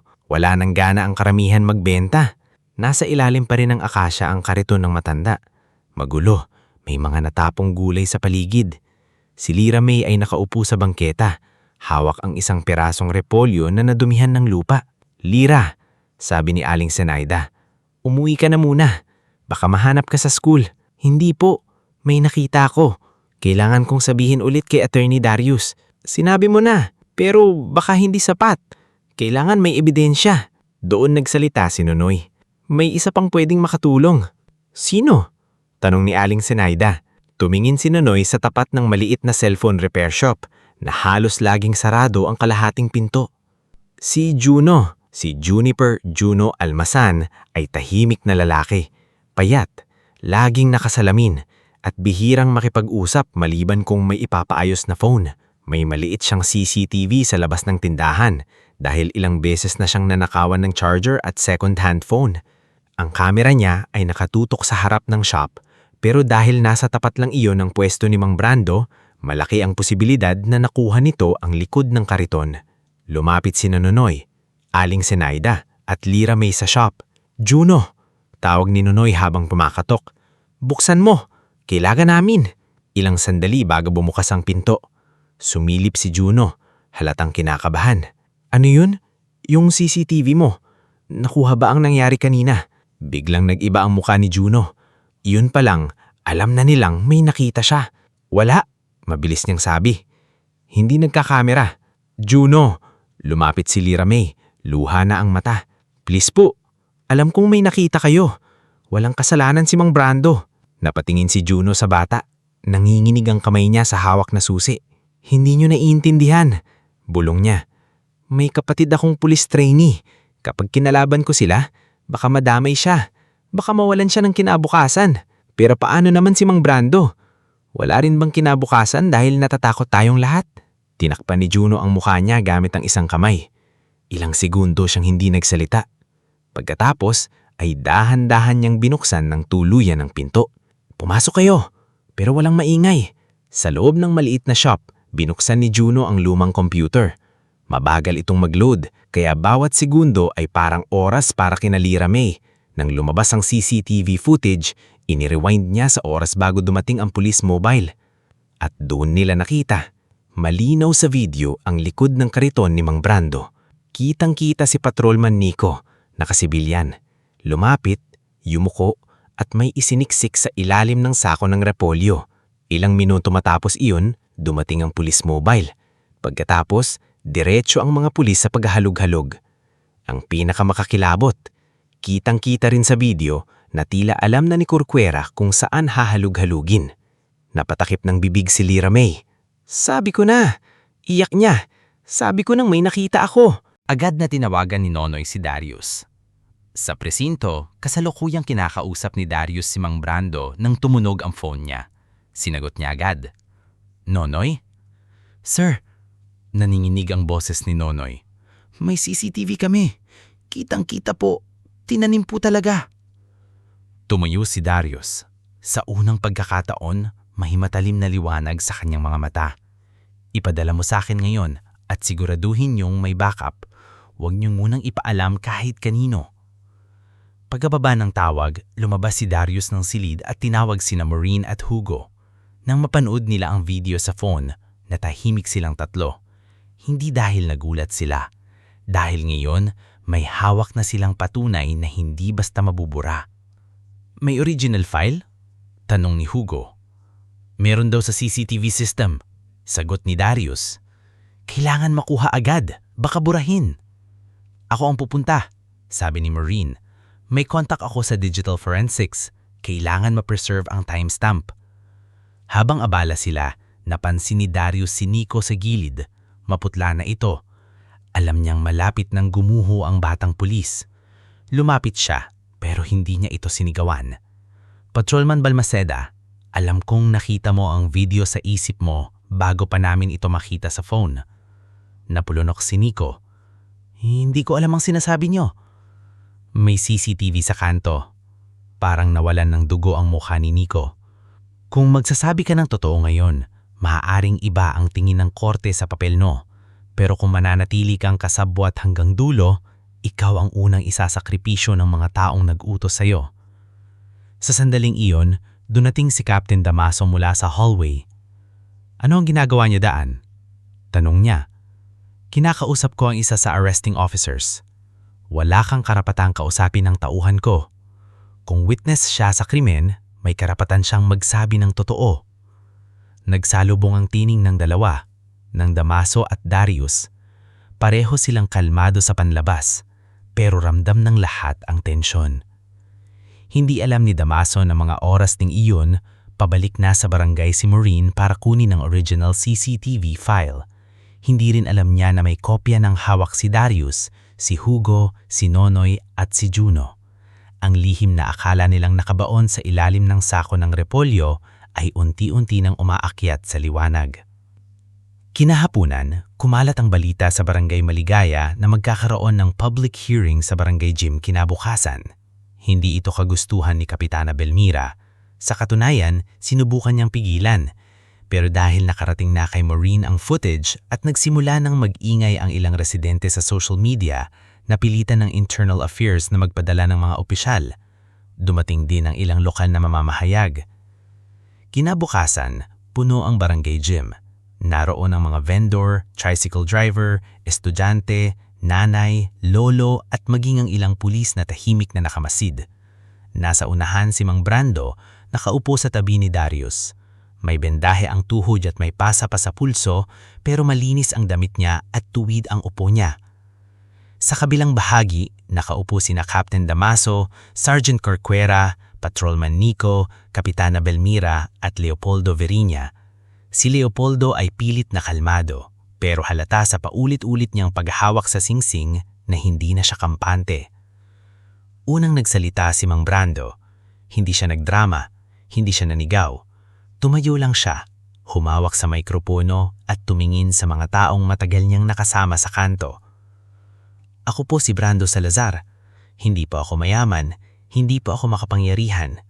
Gulay lang po ang tinda ko. Minsan po, hindi sapat ang kinikita ko sa isang araw, pero pinipilit kong mabuhay na hindi nanlalamang. Kung may kasalanan po ako, iyon ay hindi ko kayang umalis sa lugar na naging tahanan ko.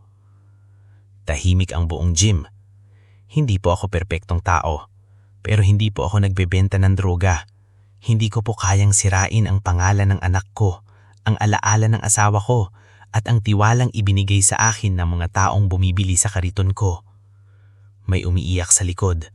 Si Aling Zenaida iyon. Pagkatapos ni Mang Brando, isa-isang nagsalita ang mga vendor. Si Mang Pidio ay nagkwento kung paano siya kinukuhanan ng pera linggo-linggo para raw hindi masita. Si tindera ng isda na si Sonny Marapao ay sinabing 2 beses nang kinuha ng mga pulis ang paninda niya, walang resibo.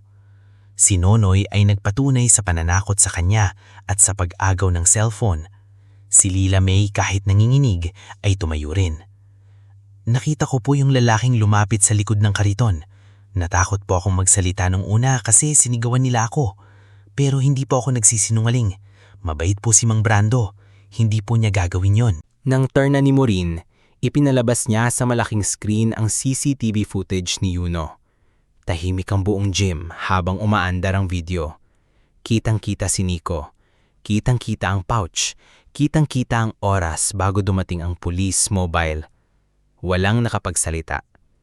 Pagkatapos ng video, tumayo si Darius. Hawak niya ang legal complaint at kopya ng ebidensya. Ang nakita ninyo, sabi niya, ay hindi simpleng pagkatamali. Ito ay planadong pagtatanim ng ebidensya laban sa isang senior citizen para mapaalis ang mga maliliit na vendor at bigyang daan ang pribadong interes ng makapangyarihan. Napatayo si Captain Damaso. Fabricated yan! Pero biglang tumayo si Patrolman Nico. Maputla siya, nanginginig at halos hindi makahinga. Totoo po ang video, sabi niya. Nanlamig ang mukha ni Damaso. Nico, umupo ka.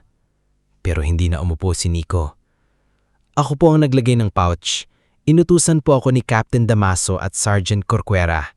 Sinabi po nilang kung hindi ako susunod, ako ang ididiin nila. Ang pouch po ay galing kay Sergeant Corcuera. Ang plano ay pinag-usapan sa likod ng barangay hall kasama si Kapitana Belmira at si Mr. Leopoldo Veriña. Nagkagulo ang gym. Sinungaling! Sigaw ni Corcuera. Ngunit bago pa siya makalapit kay Nico, hinarang siya ng mga opisyal mula sa Internal Affairs. Si Kapitana Belmira ay namutla. Si Leopoldo ay biglang tumayo na parang aalis, pero hinarang siya ng ilang residente at opisyal. Si Captain Damaso, na ilang araw lang ang nakalipas ay mataas ang boses at tila hari ng kanto, ay biglang napaluhod sa harap ni Darius. Hindi dahil nagsisisi siya, kundi dahil nakita niyang bumagsak ang pader na inaakala niyang hindi magigiba. Ate Salazar, sabi niya, pawis na pawis. Pag-usapan natin ito, may pamilya ako. Huwag mo akong sirain. Tinignan siya ni Darius ng matagal. Pagkatapos tumingin siya kay Mang Brandon. Tumayo ang matanda. Dahan-dahan siyang lumapit habang tahimik ang lahat. Huminto siya sa harap ni Damaso, ang pulis na nagtulak sa kanya, nagpahiya sa kanya at nagposas sa kanya sa harap ng buong kanto. Hindi ako ang sinira ninyo, mahinang sabi ni Mang Brandon. Sinira ninyo ang tiwala ng mga taong dapat pinoprotektahan ninyo. Umiyak si Damaso, pero walang lumapit para damayan siya. Sumunod na lumuhod si Corcuera, hindi dahil gusto niya, kundi dahil nangihina ang tuhod niya habang kinukuha ng Internal Affairs ang kanyang baril at badge. Si Kapitana Belmira naman ay napaupo, tulala, habang si Leopoldo ay hindi na nakakangiti. Sa gitna ng kaguluhan, humawak si Darius sa balikat ng ama. Tay, bulong niya. Nagsisimula pa lang ang kaso, pero hindi na kila matatakpan. Tumingin si Mang Brandon sa buong gym, sa mga vendor na matagal nang nananahimik, sa mga batang nakakita ng katotohanan, sa mga kapitbahay na muling nagkaroon ng tapang. At sa unang pagkakataon mula nang mawala ang kanyang bukid, naramdaman niyang hindi pala tuluyang natatalo ang isang taong piniling manatiling marangal. Bago tayo magumpisa sa ating istorya, i-comment mo naman kung taga saan ka at anong oras ka nanonood ngayon. Ngayon ay narating na natin ang huling bahagi ng kwento ni Mang Brandon, ang bahagi kung saan hindi na sapat na lumabas lang ang katotohanan. Dahil sa tunay na buhay, pagkatapos mahuli ang kasinungalingan, kailangan pa ring harapin ang mahabang proseso ng paghilom, pagbawi ng dignidad, at pagbuo muli ng buhay na minsang winasak ng kapangyarihan at kasakiman. Matapos ang public hearing sa Barangay Gym ay hindi agad naging tahimik ang Barangay Maligaya. Sa labas ng gym ay nagtipon ang mga tao na parang hindi pa rin makapaniwala sa lahat ng narinig. May umiiyak, may galit, may tahimik lang na nakatingin sa lupa. Ang ilan sa kanila ay matagal nang biktima ng pananakot pero ngayon lang nakakita ng pagkakataong magsalita. Ang iba naman ay pinipilit intindihin kung paano nagawa ng mga taong dapat sana ay tagapagtanggol ng bayan na pagtulungang gibain ang isang matandang vulay vendor. Si Mang Brandon ay nakaupo sa gilid ng entada. Hawak niya ang lumang panyo ni Aling Remedios. Hindi siya nagdiwang, hindi siya namumiti ng malaki. Sa halip ay nakatingin lang siya sa mga tao, sa mga mukha ng mga kapitbahay na halos araw-araw niyang nakakasama sa ilalim ng punong akasya. Naroon si Aling Zinaida na namumula pa ang mata sa kakaiyak. Naroon si Nonoy Taktak na tahimik lang nakatayo sa tabi ng tricycle driver na si Berto Lamasan. Naroon si Lira May na hawak ang kamay ng kanyang ina na si Marites, isang payat na labanderang laging pagod ang muka, ngunit ngayon ay puno ng pasasalamat. Lumapit si Darius sa ama. Tay, sabi niyang mahinang, kailangan nating magpunta sa ospital. Ipapatingin natin ang tuhod mo at pulso mo. Tay, kaya ko pa, sagot ni Mang Brandon. Tay, kanina mo na sinasabi yan. Hindi porke kaya mo, hindi mo na kailangan magpagamot. Napatingin ang matanda sa kanya. Noon, kapag nagsasabi si Darius ng ganito, umiilag siya. Iniisip niyang naaawa lang ang anak. Pero ngayon, iba ang dating. Hindi iyon awa. Pagmamahal iyon. Pagmamahal ng anak na matagal niyang inilayo sa sarili dahil sa hiya. Sige, mahinang sagot ni Mang Brando. Pero pagkatapos, gusto kong balikan ang kariton ko. Napangiti ng mapait si Darius. Tay, sira na ang kariton. Alam ko, sabi ng matanda. Pero nandoon pa ang ilang gamit ko at gusto kong magpaalam sa pwesto. Hindi na nakipagtalo si Darius. Sa mga sumunod na araw, Mabilis na kumilos ang investigasyon dahil sa CCTV footage ni Juno, testimonya ni Lyra May, pag-amin ni Patrolman Nico Balmaceda at mga dokumentong nakalap ni Maureen Velasco, hindi na kayang itago ng mga sangkot ang nangyari. Nasuspende agad sina Police Captain Rogelio Damaso at Sergeant Elvin Corcuera habang iniimbestigahan ang kanilang kaso. Kinuha ang kanilang baril, badge at karapatang humawak ng operasyon habang nakabimbi ng reklamo. Si Nico naman, kahit umamin, ay hindi nakaligtas sa pananagutan. Ngunit dahil siya ang naging susi sa pagbubunyag ng plano, inilagay siya sa protective custody habang tumutulong sa investigasyon. Hindi naging madali para sa kanya. Nang makita niya si Mang Brando sa hallway ng presinto isang araw, hindi niya alam kung lalapit ba siya o iiwas. Sa huli, yumuko siya. "Mang Brando," nanginginig niyang sabi, "alam kong hindi sapat ang sorry, pero gusto ko pong humingi ng tawad. Mali po ang ginawa ko." Matagal na tumingin sa kanya ang matanda. Sa paligid, tahimik sina Darius at Hugo Quintana. "Bakit mo ginawa?" tanong ni Mang Brando. Pumatak ang luha ni Nico. "Natakot po ako. Sinabi nilang kapag hindi ako sumunod, ako ang ididiin. May pamilya rin po ako." Lahat tayo may pamilya, pero hindi dahilan ng takot para manira ng buhay ng iba. Nayumuko lalo si Nico.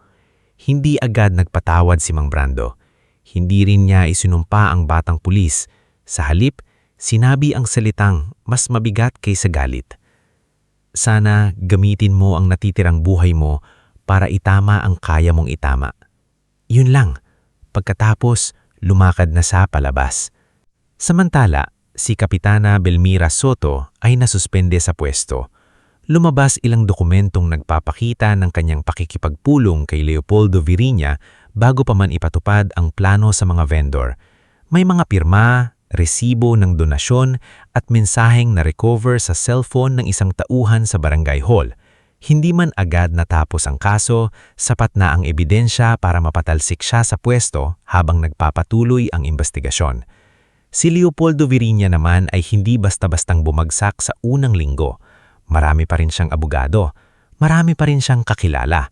Sinubukan niyang palabasing wala siyang alam sa pagtatanim ng droga at simpleng developer lang siya na gustong magpaganda ng lugar. Ngunit nang lumabas ang sworn statement ni Nico at ang recordings na nakalap ni Maureen mula sa dating tauhan ni Leopoldo, unti-unting nabasag ang depensa niya. Isinampa laban sa kanya ang mamareklamong may kaugnayan sa bribery, coercion, land grabbing at paggamit sa ilang pulis para sa pribadong interes. At sa unang pagkakataon sa mahabang panahon, nakita ng Barangay Maligaya na kahit ang mayamang tao na sanay maglakad ng mataasang ulo ay maaari palang humarap sa batas. Ngunit para kay Mang Brando, ang pinakamahirap na bahagi ay hindi ang kaso. Ang pinakamahirap ay ang bumalik sa kanto kinabukasan at makita ang kanyang kariton. Nandoon pa rin ito sa ilalim ng punong akasya. Nakahiling na ang isang gulong, may piraso ng kahoy na bali. Ang ilang gulay na naiwan ay lantana. Ang dating maayos na pwesto na parang maliit niyang kaharian ay mukhang iniwang sugatan matapos ang bagyo. Lumapit si Mang Brando. Hindi niya napansin na maraming residente ang tahimik na nakasunod sa kanya.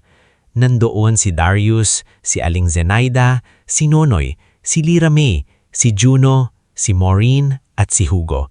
Walang nagsalita. Hinayaan nilang mauna ang matanda. Hinawakan ni Mang Brando ang gilid ng kariton. Doon niya naalala ang unang araw na itinulak niya ito papunta sa kanto. Doon niya naalala ang unang bumibili. Doon niya naalala ang mga batang binigyan niya ng libreng gulay. Doon niya naalala ang gabi-gabing pagod, ang sakit ng likod, ang mga panahong kumakain lang siya ng kanin at asin para may pambayad sa renta. At doon niya naramdaman na kahit maliit lang ang karitong iyon sa mata ng iba, naging saksi iyon sa kanyang paglaban. "Tay," sabi ni Darius sa likod niya, "hindi mo na kailamang bumalik dito." "Alam ko," sabi ng matanda, "pero gusto kong pasalamatan ito." Lumapit si Lyra May at inilagay sa tabi ng kariton ang isang maliit na kumpos ng talbos ng kamote na binili niya mula sa ibang tindera. Para po kay Nanay Remedios. Sabi niya. Napatingin si Mang Brando sa bata. Nangiti siya at sa unang pagkakataon matapos ang mahabang gulo, hindi mabigat ang ngiting iyon. Mabait kang bata, Lira. Dahil po tinuruan niyo ako, sagot niya. Makalipas ang ilang linggo, nagkaroon ng pansamantalang pagbabago sa barangay sa tulong ng bagong officer in charge ng barangay, ng ilang lokal na organisasyon at ng legal pressure mula kay Darius, pansamantalang itinigil ang commercial project ni Leopoldo. Ang lugar na dapat sanang gibain para sa mini-mall ay isinailalim sa review. Dahil maraming vendor ang umaasa sa hanap buhay doon, nagpanukala ang mga residente ng legal community market, isang maliit ngunit maayos na pamilihan kung saan may tamang permit, murang renta at malinaw na patakaran. Hindi madali ang proseso, maraming meeting, maraming papeles, maraming diskusyon. May mga araw na napapagod si Mang Brando sa dami ng usapan at sinasabing, "Kulay lang ang alam kong ayusin, hindi dokumento." Pero hindi siya iniwan ni Darius. Isang gabi, habang nakaupo sila sa labas ng maliit na inuupahang kwarto ni Mang Brando, inilabas ni Darius ang isang folder. "Tay," sabi niya, "may nahanap akong maliit na pwesto sa bagong community market. Legal, maayos, may bubong, may tubig, at hindi mo na kailangang magtinda sa bangketa." Kumunot ang noon ni Mang Brando. "Magkano?" "Ako na ang bahala." "Darius!" "Tay," putol ang anak, "hindi ito limos, hindi ito awa. Anak mo ako, payagan mo naman akong bumawi." Hindi agad sumugot ang matanda. Tumingin siya sa madilim na langit, pagkatapos ay sa litrato ni Remedios na nakalagay sa maliit na mesa sa tabi nila. "Kung nandito ang nanay mo, baka pagalitan niya ako dahil ang tigas ng ulo ko." "Sigurado ako," sagot ni Darius, "at sasabihin niya rin na matagal mo nang deserve ang mahinga." Napangiti si Mang Brando. "Pero hindi ako titigil magtinda. Hindi ko naman hinihingi na magtigil ka. Ang hinihingi ko lang, magtinda ka ng hindi tinatakot, hindi nababasa ng ulan, at hindi inaapakan ng gulay mo sa kalsada." Doon tuluyang tumanggo ang matanda. Isang buwan matapos ang hearing, binuksan ang Barangay Maligaya Community Market. Hindi ito malaki, pero malinis. May simpleng bubong na yero, maayos na ilaw, at magkakatabing stall na gawa sa bagong kahoy. Sa gitna ng pamilihan, may maliit na karatula. "Pamilihang Bayan ng Maligaya, para sa marangal na kabuhayan." Ang unang stall sa kaliwa ay kay Mang Brando. Sa itaas nito nakasulat ng pangalang pinili niya, Remedios Fresh Gulay. Nang makita iyon ni Mang Brando, matagal siyang hindi nakapagsalita. "Tay," tawag ni Darius. Pinunas ng matanda ang mata niya gamit ang panyo. "Magugustuhan ito ng nanay mo," sabi niya. Sa tabi ng stall niya ay ang kakanin stall ni Aling Zenaida. Hindi na siya nakikisiksik sa gilid ng bangketa. May sarili na siyang mesa, may takip ang mga pininda, at may karatulang Zenaida's Kakanin. Buong araw siyang nakangiti gaya ng dati, pero hindi nawala ng bunganga. "Brando!" sigaw niya mula sa kabilang stall. "Huwag mong itapat sa akin ang ampalaya mo. Baka mahuwa ang pait ng kutsinta ko." "Mas matamis pa rin ang kakanin mo kaysa dila mo." Natawanan ng mga tao. Si Nonoy Taktak Maman ay naging transport coordinator ng bagong market. Siya ang nag-aayos ng pila ng tricycle para hindi magulo ang daan. Hindi na siya basta namamasada kung saan-saan. May sarili siyang ID, may mesa, at higit sa lahat, may bagong tambutso ang tricycle niya dahil nagtulong-tulungan ng mga vendor para ipaayos ito. "Wala nang taktak," biro ni Mang Brando. "Ay, Mang, pangalan ko na yun eh. Kahit tahimik na ang tricycle ko, maingay pa rin ang buhay ko." At si Juno Almazan, matapos kilalaning bilang mahalagang witness, natulungan ni Maureen na makahanap ng kliyenteng gustong magpakabit ng legal at maayos na CCTV system sa maliliit na tindahan. Unti-unti, lumago ang kanyang maliit na repair shop. Hindi na siya laging nakatago sa likod ng pinto. Natutunan niyang minsan, ang katahimikan ay hindi proteksyon. Minsan, kulungan ito ng konsensya. At si Lira May, ang batang minsang bumibili ng pechay gamit ang bariyang kulang, ay nakatanggap ng scholarship sa foundation na kinontak ni Darius. Nang ibigay sa kanya ang sulat, hindi siya agad naniwala. "Para po ba ito sa akin?" Tanong niya, nanginginig ang kamay.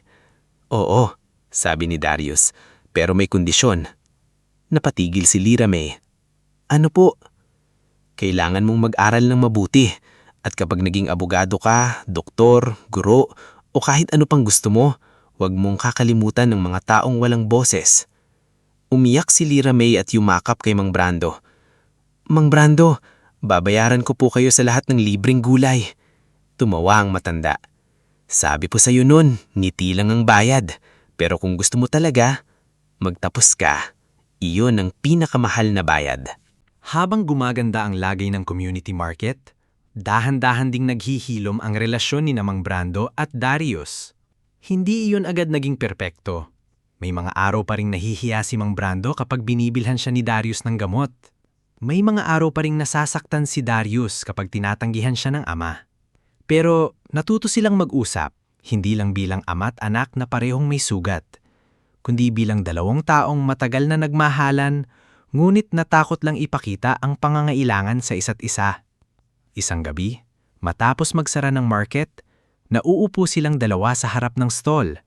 Patay na ang karamihan ng ilaw at taning maliit na bumbilya sa itaas ng karatulang Remedios Fresh Gulay ang nakasindi. May natira pang ilang talong at kamatis sa bilao. "Tay," sabi ni Darius, "bakit hindi mo talaga ako pinapauwi noon?" Matagal na tumingin si Mang Brando sa kanyang mga kamay. Kulubot, maitim sa araw, at puno ng bakas ng trabaho. "Dahil akala ko kapag nakita mo akong ganito, mababawasan ang respeto mo sa akin." "Hindi kailanman. Alam ko na ngayon," sabi ng matanda. "Pero noon anak, natakot ako. Buong buhay ko, gusto kong makita mo akong matatag. Gusto kong isipin mo na kaya kong panindigan ang lahat ng itinuro ko sa'yo." "Tay, ang pagiging matatag, hindi ibig sabihing hindi ka nasasaktan." Napatingin si Mang Brando sa kanya. "Matagal ko ring natutunan niyon," amin ni Darius. "Sa Amerika, lagi akong lumalaban sa ibang tao. Pero pagdating sa sarili kong pamilya, hindi ko alam kung paano lumapit." Tahimik silang dalawa. Pagkatapos, dahan-dahang inilagay ni Mang Brando ang kamay sa balikat ng anak. "Simula ngayon," sabi niya, "wala na tayong itatagong hirap sa isa't isa." Tumanggo si Darius. "Pangako." Makalipas ang isang taon, ibang-iba na ang mukha ng Barangay Maligaya. Hindi na ito perpekto, may problema pa rin. May mga araw na mahina ang benta. May mga away pa rin sa pila ng tricycle. May mga batang makukulit pa rin tumatakbo sa pagitan ng mga stall. Pero may malaking bagay na nagbago. Hindi na takot ang mga taong magsalita kapag may mali. Ang bagong hepe ng lugar, si Major Isandro Fajardo, ay madalas dumaan sa community market hindi para manakot, kundi para kumustahin ang mga residente. Matangkad siya, seryoso at hindi pala biro. Pero magalang siyang bumabati kay Mang Brando tuwing umaga. "Magandang umaga, Mang Brando. Kumusta ang benta?" "Ayos naman, Major. Basta walang magtatanim ng kung ano sa repolyo ko," biro ng matanda. Saglit na natigilan ng ilang tao. Pagkatapos ay nagtawanan. Maging si Major Fajardo ay napangiti. "Wala na pong ganyan habang ako ang nandito." "Dapat lang," sagot ni Aling Zenaida sa kabilang stall. "Dahil pag may nang-api ulit dito, ako mismo ang hahampas ng bilaw." "Zenaida," sabi ni Mang Brando, "mas takot pa yata sila sa'yo kaysa sa batas." "Dapat lang." Sa araw din iyon, dumating si Darius mula sa Maynila. Hindi na siya bumalik agad sa Amerika. Nagpasya siyang manatili muna sa Pilipinas upang tumulong sa ilang kaso ng maliliit na mamamayan. Hindi man niya iniwan ng tuluyan ang trabaho niya abroad, hinati niya ang panahon niya para hindi na muling maramdaman ng ama na mag-isa ito. May dala siyang maliit na frame. Inilagay niya ito sa loob ng stall ni Mang Brando. Larawan niyo ni Aling Remedios, mas malinaw na kopya ng lumang litrato. "Tay," sabi ni Darius, "pinagawa ko." Matagal itong tiniktigan ni Mang Brando. Sa larawan, nakangiti pa rin si Remedios. Hawak ang basket ng gulay, parang nakabantay sa kanilang lahat. Salamat anak, bulong ng matanda. Bandang hapon, habang marami pang bumibili, may lumapit na batang lalaki sa stall. Payat ito, marumi ang tsinelas at halatang nahihiya. Magkano po yung talbos? Tanong ng bata. Saan ang nanay mo? Tanong ni Mang Brando.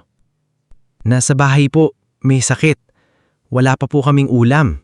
Tahimik na kumuha si Mang Brando ng isang tali ng talbos, 2 kamatis at maliit na piraso ng kalabasa. Inilagay niya ito sa plastik at iniabot sa bata. Sabihin mo sa nanay mo, lagyan ng bawang kung meron. Kung wala, asin lang, masarap pa rin. Magkano po? Bayad na. Sino nagbayad? Ngumiti si Mang Brando at tumingin saglit sa litrato ni Remedios. Pagkatapos kay Darius na nakatayo sa gilid. Ang buhay, sabi niya. Minsan naniningil, minsan naman nagbabalik. Hindi naintindihan ng bata, pero ngumiti ito at tumakbo pa uwi dala ang gulay. Pinanood siya ni Darius. Hindi ka talaga nagbabago, tay. Nagbago ako. Dati, akala ko ang dignidad ay ang hindi pagtanggap ng tulong. Ngayon alam ko, ang tunay na dignidad ay ang manatiling mabuti kahit sinubukan kang gawing masama ng mundo. Sa huling liwanag ng hapon, naging kulay ginto ang bubong ng community market. Nagtatawanan ng mga vendor, nag-aayos ng pila si Nonoy, nagbibilang ng paninda si Aling Zanaida, inaayos ni Juno ang bagong CCTV sa entrada, nagbabasa si Lira May sa isang sulok habang naghihintay sa ina. Nasa paligid ang mga taong minsang natakot, ngumit ngayon ay natutunang manindigan. At sa gitna ng lahat, nakatayo si Mang Brando sa likod ng kanyang stall, hindi na bilang matandang pinahiya, hindi na bilang biktimang tinaniman ng kasinungalingan, kundi bilang ama, kaibigan at haligi ng maliit na komunidad na natutong lumaban. Hindi siya naging mayaman sa magagarang bahay o mamahaling sasakyan.